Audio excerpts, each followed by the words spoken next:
All right?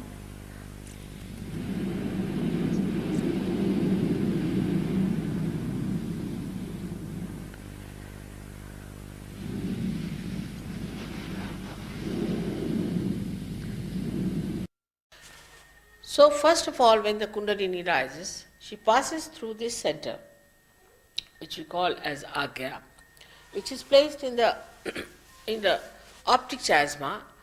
When this passes through that, it sucks in from both the sides these two institutions which are created by our left and right sympathetic nervous system.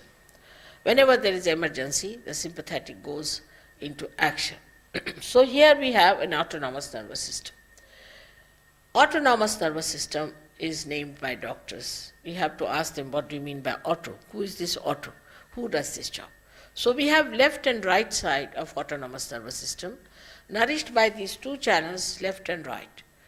And when this autonomous nervous system starts working, either on the desire side or we can say emotional side, on the left hand side, it creates an institution here which we call as Superego, or in Sanskrit called as mana, where all our conditionings are stored up.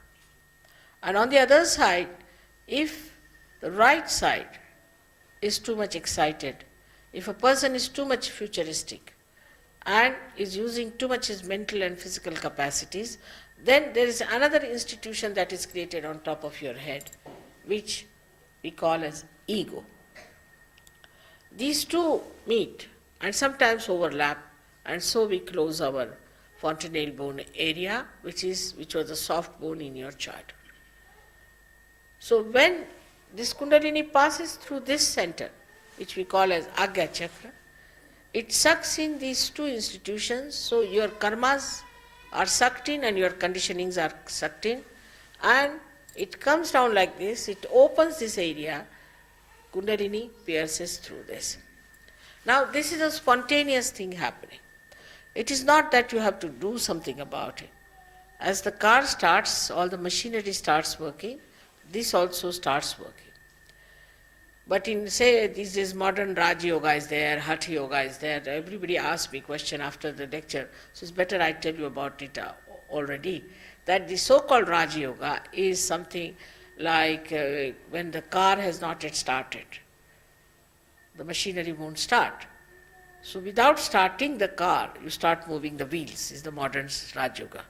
They even cut the tongues not the tongues, but the threads of the tongues of people to push back the tongue so that it can stop the Kundalini. But when the Kundalini is rising by itself, it stops. It stops every area it crosses through. Supposing it comes to this area, then when it passes through it, it has to go into an augmentation, into constriction to stop that Kundalini falling down. So it's done automatically. As we eat our food, it gets digested. In the same way, it happens. But artificially, it is not to be done. And all this artificial doing is of no help.